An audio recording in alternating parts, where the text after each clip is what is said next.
Assalamualaikum warahmatullahi wabarakatuh. Ahlan wa sahlan bihadaratikum fi qanat Hiya Al-Wahid. Selamat datang teman-teman semua di channel Hiya Al-Wahid. Semoga channel ini bisa bermanfaat bagi kita semua. Baiklah teman-teman semua, kita akan melanjutkan materi yang telah sama-sama kita bahas kemarin. Sekarang kita beranjak membahas pembagian air.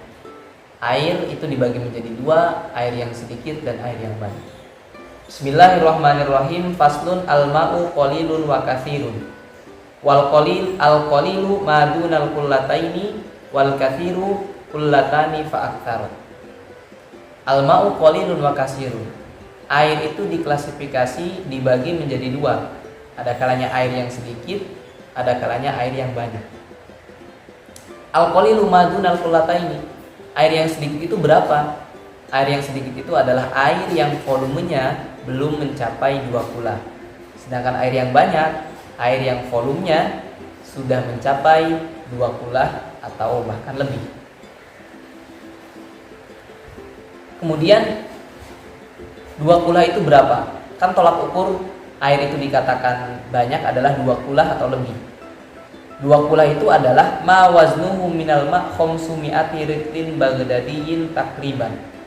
Air yang volumenya sudah mencapai 500 ritel menurut ukuran Baghdad secara takrib atau kurang lebih 500 ritel dalam ukuran Baghdad. Kalau dalam ukuran kita, liter Indonesia itu sekitar 216 liter. Berarti ketika air sudah mencapai 216 liter volumenya, maka ini sudah bisa dikatakan air 2 kula. Dan hukumnya berbeda. Hukum air yang sedikit dan hukum air yang banyak itu berbeda. Perbedaannya adalah wal qalilu yatanajjasu bi wuqu'in najasati fihi wa illam yataghayyar. Ketika air itu sedikit, maka air ini akan dihukumi mutanajis bi wuqu'in najasati fihi. Ketika ia tercampur, ketika ia terkena najis. Wa illam yataghayyar, sekalipun airnya tidak berubah. Misalkan kita punya air 1 ember. Kemudian air 1 ember ini kena atau terkenai oleh percikan najis cuma 1 tetes air kencing misalkan. Dan 1 tetes air kencing itu tidak sampai merubah air yang ada yang volumenya cuma 1 ember. Maka air yang ada di ember ini tetap dihukumi mutanajis. Karena apa? Karena airnya tidak mencapai 2 kula. Tapi dengan catatan, najis yang mengenai air tersebut adalah bukan najis yang ditoleransi oleh agama, bukan najis yang dimakfu atau bukan najis yang dimaafkan. Sehingga meskipun airnya sedikit, tidak mencapai 2 kula, ketika ia terkena najis yang dimakfu atau najis yang ditolerir oleh agama, maka hukumnya tidak menjadi mutanajis. Atau dibahasakan fa in kanatin najasatu makfuan amha lam tadurra kallati yudrikuha atarfu al mu'tadil mutlaqan inda romli. Misalkan kita punya air 1 ember, kemudian terkena oleh najis yang sedikit sekali. Najis yang tidak bisa dilihat oleh panca indera yang normal, yang tidak bisa dilihat oleh mata yang normal. Misalkan cuma 1 titik atau 1 tetes air kencing cuma sedikit. Sekiranya mata kita yang normal itu tidak bisa melihat najis tersebut, tidak bisa terdeteksi oleh mata-mata yang normal. Atau misalkan contoh yang lain, salah satu contoh daripada najis yang dimaafkan oleh agama adalah bangkai yang tidak memiliki darah mengalir ketika kita potong anggotanya.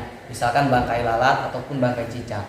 Maka ketika bangkai cicak ini mengenai air yang volumenya kurang dari 2 kula, itu tidak sampai memutanajiskan. Dalam kutip, airnya masih bisa dipakai untuk bersuci. Karena najis yang menghinggapi air, najis yang mengenai air, itu adalah najis yang ditolerir atau yang dimaafkan. Dalam syariat dibahasakan dengan najis ma'fu. Tapi dengan syarat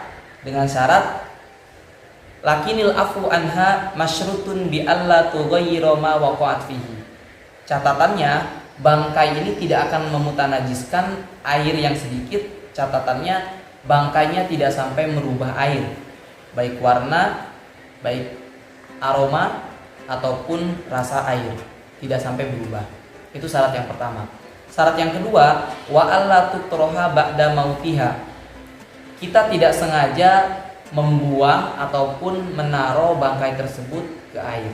Maka kalau ada fi'lu, ada tindakan dari kita, misalkan kita melihat bangkai, kemudian sengaja kita taruh di air tersebut, maka ini hukumnya tidak lagi dimakfu, tidak lagi ditoleransi. Karena dengan syaratnya tidak ada tindakan dari orang mukallaf. Kecuali yang naro adalah anak kecil yang belum tamyiz. Misalkan teman-teman punya adik yang berumur 2 tahun nih. Nah, kemudian adik tersebut sedang bermain bangkai atau semisal melihat bangkai bangkai lalat, kemudian ditaruh di air yang kurang dari 2 kula. Maka itu tidak masalah. Tetap dimakfu dan air yang terkena bangkai tersebut dihukumi suci dan bisa dipakai untuk berwudu. Kemudian kalau air banyak, wal ma'ul kasiru la yatanajjasu illa idza taghayyara ta'muhu aw launuhu aw rihuhu. Tadi kan kita membahas tentang hukum air yang sedikit. Sekarang bagaimana hukum air yang banyak? Dalam kutip air yang sudah mencapai 2 kula, maka la yatanajjasu. Air itu tidak akan menjadi mutanajis kecuali warnanya berubah, rasanya berubah, ataupun aromanya berubah. Dengan perubahan yang meskipun walau taghayyurun yasirun, meskipun perubahannya hanya sedikit. Nah, kemudian ada masalah falauzala at-taghayyur bi nafsihi aw bi tarhi ma'in fihi walau musta'malan aw najisan tahuru. Misalkan kita punya air di kolam 2 kula. Air tersebut terkena atau tercampur dengan najis yang sampai merubah warna ataupun rasa ataupun aroma. Setelah air tersebut berubah, kemudian kita tambahkan volumenya. Misalkan yang tadinya volumenya itu cuma 216 liter. Berarti kan ngepres. Kemudian kita tambahkan 10 liter atau 20 liter. Dan ternyata setelah kita menambahkan volume airnya, ternyata perubahan tersebut hilang dengan sebab adanya penambahan air tadi. Maka air yang tadinya dihukumi mutanajis, kalau sudah berubah, kalau sudah hilang perubahannya dengan sebab tadi ditambah volumenya, maka dihukumi suci. Ataupun berubah ataupun hilang dengan sendirinya. Misalkan ada air 2 kula yang tadinya berubah, misalkan aromanya sudah berubah ataupun warnanya berubah. Kemudian kita diamkan selama berbulan-bulan atau selama berminggu-minggu, setelah itu hilang dengan sendirinya. Maka kasus yang seperti ini juga dihukumi airnya menjadi suci kembali.